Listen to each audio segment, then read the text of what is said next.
A ver, imaginemos esta situación por un momento. Alguien se pasa horas, horas y horas construyendo el perfil perfecto para las redes sociales, cuidando cada mínimo detalle. El ángulo ideal, la luz perfecta, claro. Exacto. Es como, bueno, una auténtica obra de arte de la apariencia. Pero llega la noche, la pantalla del móvil se apaga, la audiencia virtual desaparece y de repente, en ese silencio, se abre un vacío absoluto. Menudo vértigo da esa sensación. Totalmente.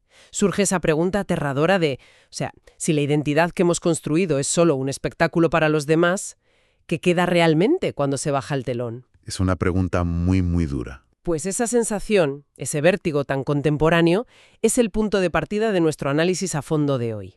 Tenemos un texto principal fascinante, que a primera vista parece, no sé, una sencilla fábula infantil. Se titula Cuento del zorro que encontró su centro. Y fíjate, aunque parezca un cuento para niños, la misión que tenemos hoy es desgranar las profundas lecciones filosóficas que esconde. Es un manual de supervivencia existencial, básicamente. Sí, tal cual. Y bueno, el protagonista es un zorro llamado Santi. Y Santi encarna perfectamente esa inquietud de la que hablábamos. Es veloz, es muy listo, tiene, digamos, el éxito asegurado en su entorno. Pero sufre. Exacto. Sufre porque no sabe quién es cuando nadie lo está mirando. Claro, es que el planteamiento de ese vacío es la clave de todo. Busca su identidad fuera, esperando que algo externo le defina por dentro. Y ahí, justo en ese pico de crisis existencial, es cuando hace su entrada el guía de la historia, el sabio Nasrudin.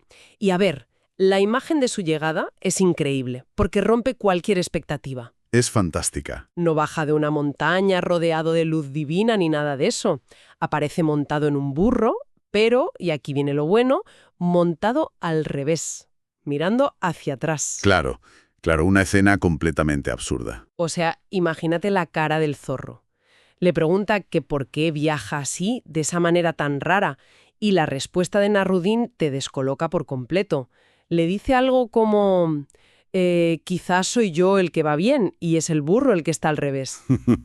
Lo fascinante de este punto es cómo, en un solo segundo, Nasrudin desmantela todo el sistema de creencias de Santi. Totalmente. El zorro asume que la forma en la que todo el mundo hace las cosas es la única correcta. Y Nasrudin le demuestra que las grandes preguntas, como ese famoso ¿quién soy yo?, pues tienen múltiples dimensiones. Son como puertas que hay que atravesar. Pues vale, vamos a desgranar esto porque la primera puerta que propone el texto no arranca en la mente o en conceptos abstractos, empieza literalmente en el barro, en la tierra. Sí, bajamos a la acción física. Eso es. El primer encuentro es con un topo inmenso que tiene las patas rojas como brasas de tanto cavar. Y el mensaje de este topo es de una crudeza maravillosa. Básicamente le dice, eres lo que haces con tus patas. Me encanta esa frase. O sea, no eres lo que piensas hacer ni lo que dices que vas a hacer. Eres tu acción pura y dura. Y supone un choque de realidad brutal para una sociedad como la nuestra, ¿verdad? Tendemos a sobrepensar absolutamente todo. Ya nos quedamos en la teoría. Exacto. La identidad se forja en la materia. El topo le explica a Santi que actuar desde el corazón deja unas raíces invisibles en la tierra. Las intenciones, por muy puras que sean, son humo. Viene un viento y se las lleva. Se esfuman, claro. Pero las acciones echan raíces tangibles.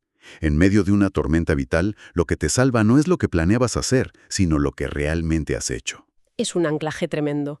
Pero fíjate que, una vez bien anclados en la tierra, el cuento nos lleva al extremo opuesto. Pasamos de las raíces a la cima del bosque. Al cielo directamente. Sí, ahí entra en juego el águila azul, que nos enseña a ver el campo completo. Nos advierte de no tomar decisiones basadas solo en lo que tenemos a centímetros de la nariz. Pero a ver, yo aquí me planteo una duda. Dime. Subir tan alto, tener siempre esa vista de pájaro constante, suena a veces a pura desconexión. O sea, ¿cómo se sube ahí sin perder el contacto con el barro del que acabamos de hablar? Claro, es que esa fricción es el peligro de la sobreintelectualización. Si te quedas levitando, te vuelves un observador distante y frío. Exacto, no vives tu propia vida. Pero la herramienta que da el águila no te pide abandonar el suelo, te pide un cambio cognitivo hiperpreciso. Consiste en cambiar la pregunta ¿por qué? Por la pregunta ¿para qué? Ojo, que parece un cambio de una sola palabra, pero es monumental. Es monumental. Porque el por qué funciona como un ancla, ¿sabes? Te arrastra al pasado. Ante un problema, si preguntas ¿por qué sucede esto?, tu mente busca culpables, justificaciones. Te quedas atrapado en el papel de víctima, ¿no? Tal cual, en una red emocional sin salida. Pero el ¿para qué? Es como un ala del pensamiento, así lo llama el texto. Te orienta hacia el propósito. O sea, no borra el dolor del momento. No, para nada. El dolor sigue ahí, en el suelo, pero dota a la situación de un significado hacia el futuro. Te permite tener esa vista de águila estando en la tierra. Pues esa conexión entre actuar y ver el propósito nos lleva directamente a cómo nos movemos a través del tiempo. Sí, al hilo del tiempo. Hablamos de la liebre verde, la guardiana de la palabra. Ella le enseña al zorro que cada palabra que pronunciamos lanza un hilo invisible al mundo. Y aquí la analogía es fascinante. Muy visual, además. Sí, es como una telaraña. Si el hilo nace de tu centro, de la verdad, creas un puente. Pero si lo lanzas desde el miedo, desde querer quedar bien o manipular, creas una trampa. Y aquí es donde se pone realmente interesante la cosa. Totalmente, porque el primero que cae en esa trampa eres tú mismo. Te aíslas creyendo que te proteges. El futuro no nos está esperando sentadito, lo tejemos ahora mismo, sílaba a sílaba. Y mientras tejemos hacia adelante con las palabras, tenemos que saber qué hacer con el camino que dejamos atrás. El pasado. Eso es, y ahí aparece el búho blanco, detrás de una cascada de luz. Es el guardián de la memoria. Él señala el gran error de los jóvenes, que corren tan rápido hacia el futuro que pisotean sus propias huellas. Y las huellas son nuestro único mapa real. Es que a veces en el mundo del desarrollo personal te dicen, olvida el pasado, vive el ahora. Y otras veces te dicen que eres un producto de tus traumas pasados. Claro, hay mucha polaridad ahí. Si conectamos esto con el panorama general, el búho nos da el equilibrio perfecto. Habla de la diferencia entre aprender de una experiencia y cargar con ella. Sacarle el jugo, por así decirlo. Exacto, sacar el nutriente. Soltar significa no cargar con la cáscara vacía, que suele estar llena de rencor o culpa. Y para hacer esto, el búho nos deja una técnica súper práctica para hacer antes de dormir. La de rebobinar la película, ¿no? Esa misma. Recorrer el día al revés. Imagínate, estás en la cama, repasas la cena, luego el viaje en coche, luego la reunión de la tarde. ¿Y por qué al revés? Esto es crucial. Porque si lo haces hacia adelante, tu mente crea una cadena de justificaciones. Tuve una mala reunión, eso me enfadó, y por culpa de eso discutí en la cena. Claro, le echamos la culpa al inicio de la cadena. Exacto. Pero si lo haces al revés, aíslas las escenas. Llegas a la cena y te preguntas, ¿qué estaba aprendiendo mi alma en este momento exacto? Sin la excusa de la reunión anterior. O sea, dejas de ser víctima del día. ¡Qué potente! Pero claro, fíjate en una cosa. Todo este trabajo, estar anclados en la acción, buscar el propósito, cuidar las palabras, limpiar el pasado, requiere una energía descomunal. Agota a cualquiera, la verdad. ¿Y cómo evitamos acabar en un caos absoluto? Pues aquí entra la quinta puerta, la abeja naranja, que es la guardiana del orden y de la colmena matemática. Con el concepto del hexágono, Justo. A veces pensamos que el orden nos asfixia, que nos quita espontaneidad. que es cuadriculado y aburrido. Eso es. Y vemos el caos como la gran chispa creativa.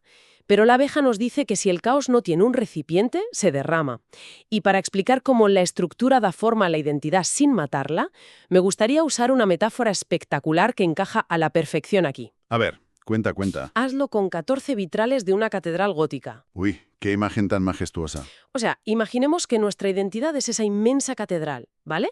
Y para que su centro esté iluminado con esa luz maravillosa y colorida, el sol tiene que atravesar 14 vitrales gigantescos. 14 facetas diferentes. Exacto.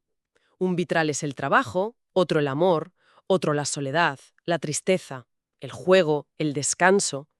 Cada uno aporta su color único. Pero, y aquí está el gran secreto del orden, si esos 14 vitrales de la catedral gótica no tuvieran una estructura férrea y pesada de plomo y de piedra que los sostenga, Se vendrían abajo por su propio peso. se quebrarían. La presión los haría colapsar. Los cristales caerían al suelo, mezclándose en una amalgama gris, caótica. El plomo y la piedra, ese orden que parece tan restrictivo, no están ahí para tapar la luz. Que va, están para sostenerla. Eso es. Están para garantizar que cada uno de los 14 vitrales pueda proyectar su color puro, sin invadir el espacio del otro. El orden es lo que permite que la luz brille de verdad. Es una analogía brillante, sí. Porque Esa estructura monumental de los 14 vitrales nos prepara directamente para la sexta puerta. Porque no basta con la estructura, claro. Exacto. El plomo sujeta los cristales, pero para que pase la luz, los cristales tienen que estar limpios. Y esa pureza es el dominio del sexto guardián, el lobo amarillo. Ay, el lobo. El guardián de la verdad. Él representa la claridad radical. Y este lobo le lanza a Santi la pregunta más incómoda de todo el análisis. La que nos duele a todos. Le pregunta a bocajarro, ¿cuántas veces hoy dijiste algo que no era verdad solo para gustar más a los demás? Madre mía, es que si nos paramos a pensar, nos faltan horas al día para contar cuántas veces maquillamos nuestras opiniones para encajar. Y el lobo deja claro que no habla de mentiras maliciosas para hacer daño, habla de mentiras de miedo. El terror absoluto a no ser suficiente. O a que nos rechacen si mostramos nuestro verdadero color, nuestro verdadero vitral. Y fíjate, tratar de complacer a todo el mundo así es una forma silenciosa de pudrirse por dentro. Totalmente. El texto lo compara con poner un caramelo dulce sobre una herida abierta. Uf, qué imagen tan gráfica. Sí, sí. La mentira amable te alivia en el momento, evita el conflicto. Pero la herida, debajo de ese caramelo, sin oxígeno, pues se infecta. Mientras que la verdad dicha con amor es como el bisturí de un cirujano. Duele en el instante, claro. Duele muchísimo, genera roce, pero es la única forma de sanar de raíz. Efectivamente. Y bueno, con esto llegamos al centro del bosque. Hemos pasado por las 6 puertas, hemos aprendido de la acción, del propósito, del tiempo, del orden y de la verdad. Y uno se espera al guardián definitivo, ¿verdad? Claro. Santi espera un animal majestuoso que le dé la respuesta final sobre quién es. Pero el giro narrativo es magistral. No hay animal. Solo hay una piedra violeta. Una simple piedra. Y Nasrudin le revela el secreto. El séptimo guardián es el propio Santi. Y aquí es donde nos presentan el gran secreto de los 7 cubos. O sea, imaginemos la identidad como una casa con 7 habitaciones. 6 habitaciones en la periferia, que son las 6 lecciones, y una habitación violeta en el mismo centro. Y el error que comete casi todo el mundo es intentar entrar a esa habitación central por la fuerza, no, cerrando los ojos muy fuerte, deseando encontrar la paz interior por pura voluntad. Sí, como si fuera magia. Pero el texto dice que esa habitación violeta no tiene llave propia. Se abre completamente sola cuando las otras 6 están conectadas. Es un mecanismo maravilloso. La paz interior no es un tesoro enterrado. Es el subproducto natural de hacer el trabajo sucio en las otras habitaciones. O sea, de poner los cimientos, limpiar los 14 vitrales de los que hablábamos y demás. Y ojo, que esto no se queda en filosofía barata. Santi adopta una rutina diaria espectacular. Sí, el sistema operativo del día a día. Eso es. 5 respiraciones por la mañana para sentir su centro. Y luego 6 preguntas, una por cada habitación. Se pregunta qué va a hacer hoy con sus patas, cuál es su para qué, a quién le va a decir una verdad incómoda, qué orden va a poner. Son interruptores mentales verdaderamente. Un escudo contra todo el ruido moderno. Tomas las riendas antes de que el mundo te imponga su caos. Y fíjate que hacia el final el texto incluye un eco muy antiguo para resumir la importancia de todo esto. Cita un evangelio antiguo que dice: si sacas lo que tienes dentro de ti, eso que sacas te salvará. Si no sacas lo que tienes dentro de ti, eso que no sacas te destruirá. Uf, es demoledor. O sea, quedarse callado o guardarse por miedo a no encajar no es protegerse, es demolerse por dentro. Es un suicidio lento. Tal cual. Y para cerrar el círculo narrativo, nos queda resolver el gran misterio del principio. La nota final que Nasrudin le deja a Santi, escrita con letra así, toda torcida, explicando por fin por qué iba montado al revés en el burro. Ah, sí, el enigma resuelto. Pues el sabio le confiesa que iba al revés para ver si alguien se quedaba rezagado en el camino, porque, y cito, a veces ese alguien eres tú mismo. Qué poderoso. Abandonarse a uno mismo por ir rápido o por querer cumplir expectativas externas es el mayor peligro que corremos hoy en día. Sin duda alguna. Pero bueno, para ir despidiéndonos y después de asimilar toda esta grandísima arquitectura desde los 14 vitrales hasta la apertura de la habitación violeta, vamos a dejar una reflexión final flotando en el aire, para que quienes nos escuchan le den una vuelta por su cuenta. A ver. Si hemos acordado que nuestro centro se construye y se mantiene con estos hábitos diarios, actuando, diciendo la verdad, ordenando nuestro entorno, ¿qué pasa con nuestra identidad cuando atravesamos una crisis tan brutal? Una pérdida tan grande que literalmente no tenemos fuerzas para cumplir esas rutinas. Esa es una pregunta durísima. Ese centro violeta es una fortaleza de piedra que nos refugia aunque todo colapse, o es un fuego frágil que si dejamos de alimentar con nuestras acciones, corremos el riesgo de que se apague y nos deje totalmente a oscuras. Da muchísimo que pensar. Ahí lo dejamos para la reflexión. Ha sido un análisis fascinante y esperamos que estas herramientas sirvan como llaves para abrir esas habitaciones internas que todos tenemos esperando. Muchas gracias por acompañarnos.